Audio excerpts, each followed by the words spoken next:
Assalamualaikum warahmatullahi wabarakatuh. Nah, apa kabar anak-anakku? Semoga kalian semua dalam kondisi yang baik, sehat, dan sukses selalu. Pada hari ini kita akan belajar bersama melanjutkan pembelajaran kita kemarin, yaitu tentang zat kimia. Sedangkan pada hari ini kita akan belajar tentang sifat-sifat zat.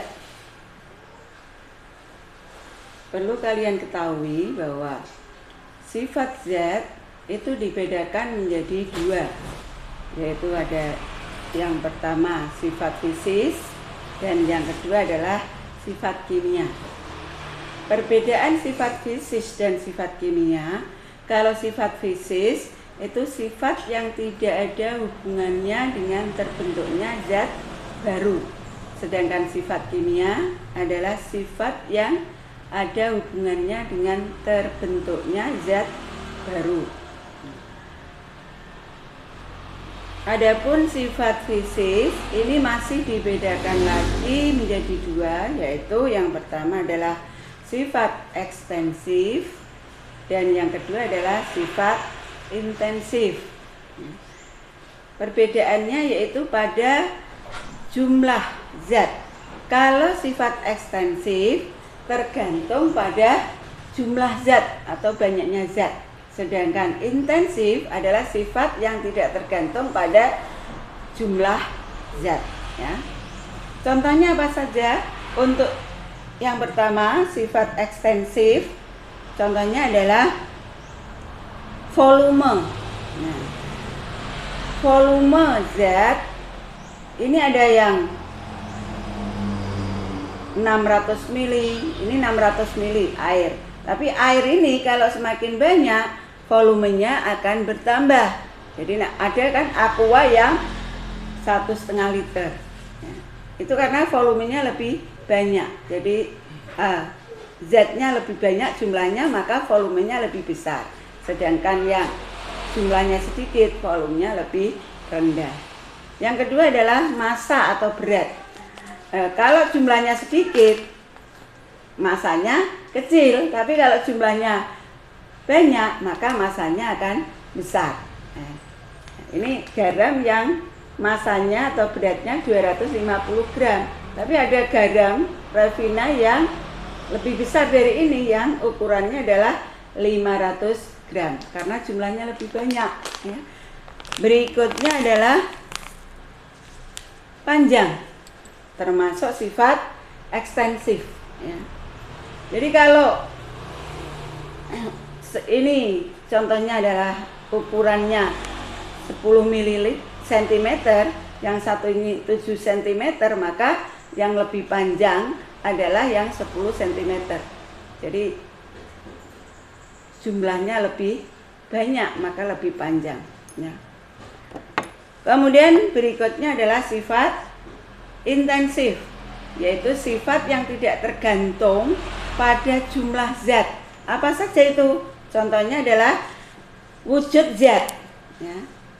Wujud zat itu ada yang berwujud padat seperti garam, ya. Sedangkan air ini pada suhu kamar, ya. Sifatnya adalah cair, ya, alkohol cair, minyak cair, ya. Sedangkan oksigen misalkan itu berwujud gas, ya. Nitrogen berwujud gas. Ini yang pertama, wujud zat termasuk sifat intensif, ya. Kemudian yang kedua, warna, ya. Warna termasuk sifat intensif. Jadi setiap zat warnanya beda-beda, seperti garam, ya. Ini warnanya apa? Putih, ya. Garam warnanya putih. Tapi kalau air ini warnanya memiliki sifat tak berwarna. Ini bukan air putih, ya. Banyak yang menyebut air putih, ya. Kalau air putih itu berarti dia warnanya seperti garam ini, atau seperti ini, ya, kertas, atau seperti susu, itu putih. Jadi sudah salah dari dulunya seperti itu berlanjut sampai sekarang. Kalau minta air putih berarti air tak berwarna, ya. Ini ada warna dari buah-buahan atau dari tumbuhan, ya. Beda-beda. Seperti wortel warnanya oranye, ya. Lombok warnanya merah. Ini ada kunyit warnanya kuning. Ini karena beda kandungan zatnya, ya. Kalau dalam kunyit ada kurkumin, ini yang menyebabkan warna kunyit. Kemudian di dalam wortel ada karoten yang menyebabkan warnanya oranye, ya. Di dalam lombok ada yang namanya zat antosianin, ya. Atau di dalam zat warna hijau ini ada zat yang namanya klorofil, ya. Termasuk bayam, ya, ini daun pandan, daun suji, ini untuk zat warna hijau, ya. Berikutnya selain warna, wujud zat adalah rasa. Setiap zat punya rasa yang berbeda, ya. Contohnya garam rasanya asin, kalau air ya tak berasa, ya. Kemudian madu rasanya manis karena ini ada kandungan zat yang namanya glukosa dan fruktosa. Jeruk rasa khas jeruk karena di dalamnya ada yang namanya zat asam sitrat. Nah, yang menyebabkan rasa jeruk, ya, seperti itu karena kandungan zat asam sitrat.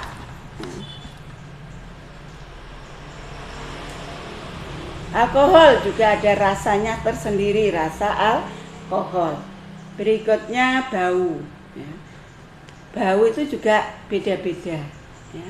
Ada zat-zat yang baunya harum seperti parfum, ya, bunga-bunga yang berbau harum, ya. Ada yang baunya busuk, ya, seperti kalau buah-buahan atau makanan sudah basi itu baunya busuk, ya. Dan ada bau khas untuk setiap zat. Kemudian berikutnya adalah titik didih dan titik lebur. Titik didih suatu zat ini akan berbeda dengan titik didih zat lainnya. Contohnya apa? Air. Air ini titik didihnya 100 derajat Celcius. Nah, sedangkan alkohol titik didihnya hanya 60 derajat. Ada yang lebih tinggi lagi, yaitu logam. Ini titik didihnya sangat tinggi, sampai 3000 derajat Celcius. Nah, garam itu sekitar 1500 derajat Celcius. Ini untuk titik didih. Berikutnya kelarutan. Ada zat-zat yang mudah larut dan ada yang sukar larut. Nah, contohnya garam. Garam ini kalau kita masukkan ke dalam air, kita aduk, sangat mudah larut, ya. Garam akan larut di dalam air. Nah.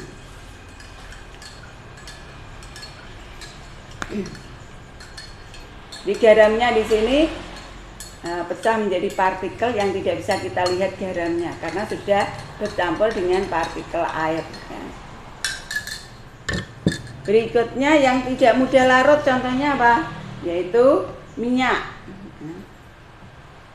Ini air kita tambah minyak. Nah, air kita tambah minyak, ternyata diaduk, minyak tidak bisa larut di dalam air. Jadi ini sifat minyak, tidak bisa larut dalam air. Berikutnya kerapatan atau massa jenis. Setiap zat memiliki massa jenis yang berbeda. Contohnya tadi air dengan minyak. Ternyata air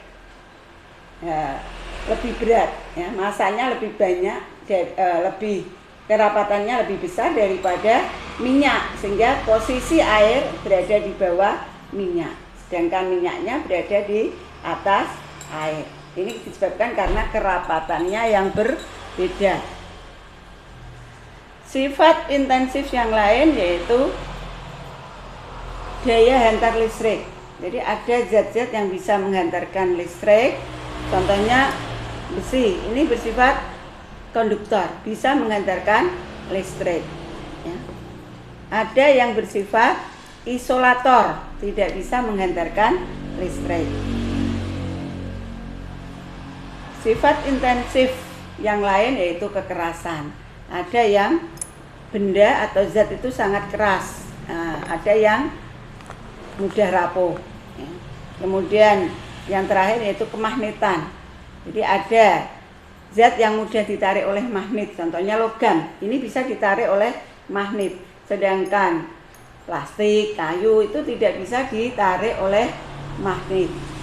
Itu sifat-sifat fisis. Sedangkan sifat kimia,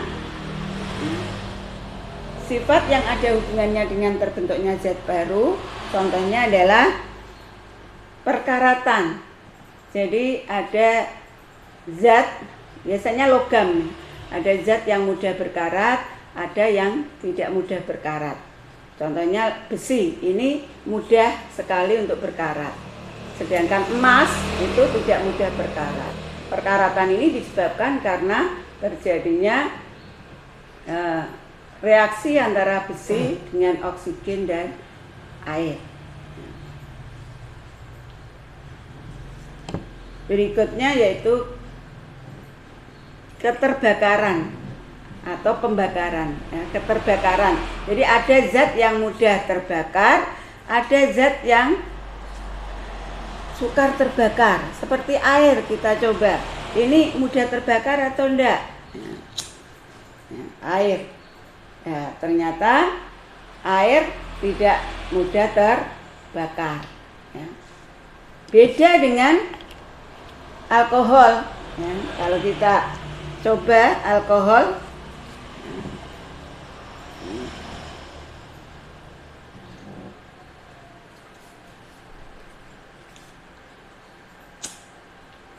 alkohol langsung terbakar.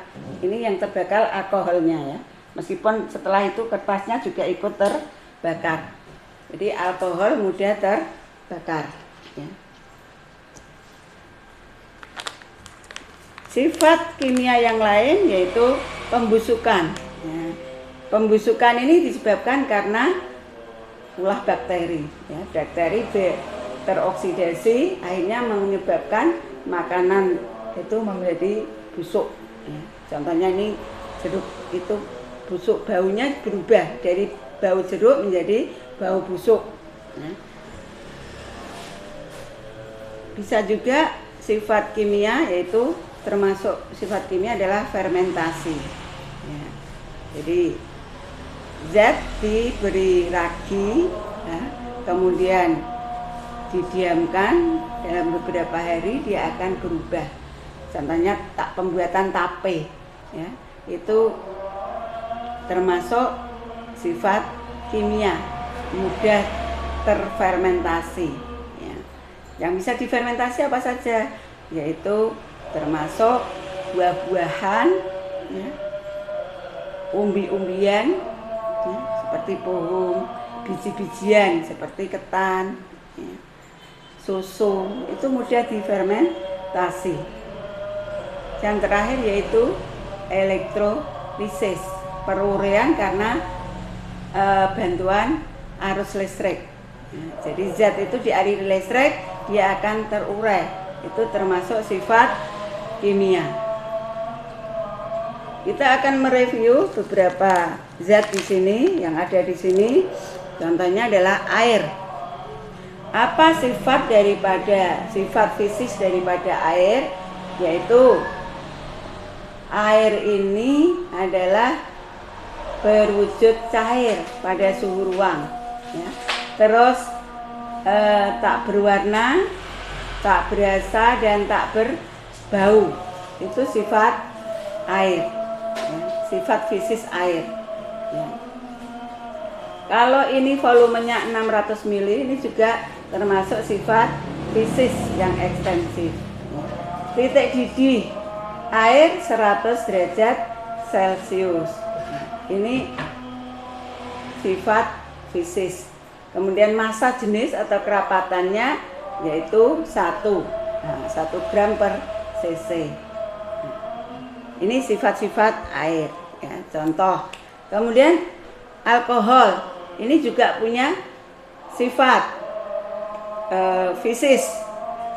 Ada yang sama dengan air, yaitu warnanya tak berwarna, tapi ini berbau dan berasa ya. Titik didihnya beda, yaitu lebih rendah daripada titik didih air tadi sudah.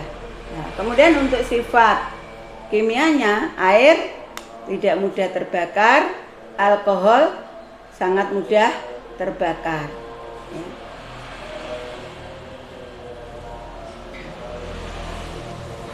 Itu contoh daripada air, sifat fisis dan sifat kimia. Garam ya, ini sifat fisisnya bisa dilihat, yaitu warnanya kristal atau padatan yang berwarna putih, rasanya asin ya. Titik didihnya sekitar 1500 derajat Celcius ya, mudah larut dalam air, larutannya bisa menghantarkan listrik. Ini sifat-sifat daripada garam ya. Bisa dielektrolisis, larutannya bisa dialiri listrik. Nah, dielektrolisis berarti ini termasuk sifat kimia daripada garam ya.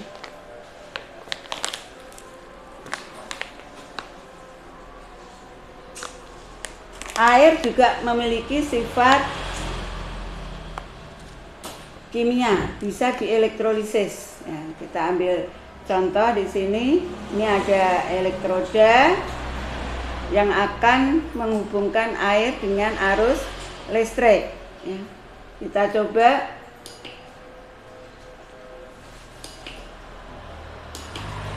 ya, ini adalah sifat kimia dari air, bisa terurai menghasilkan gas hidrogen dan gas oksigen dengan bantuan arus listrik ya.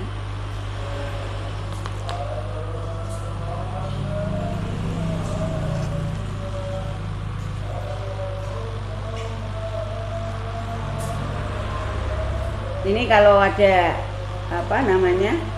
bara api, ini akan hidup baranya karena ada di sini keluar gas oksigen.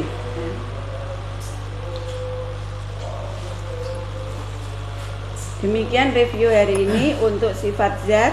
Nanti untuk tugasnya bisa kalian kerjakan ya. Akan saya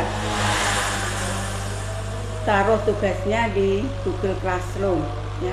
Kalian nanti belajarnya di Google Classroom. Nah, kalau ada pertanyaan nanti bisa disampaikan baik lewat Google Classroom atau lewat WA group ya. Kiranya demikian untuk hari ini pembelajaran tentang sifat-sifat zat. Mudah-mudahan ada manfaatnya untuk kalian semua. Dan kita akhiri pembelajaran hari ini ya. Semoga bisa bermanfaat untuk dalam kehidupan sehari-hari kalian. Wabillahi taufik wal hidayah. Assalamualaikum warahmatullahi wabarakatuh.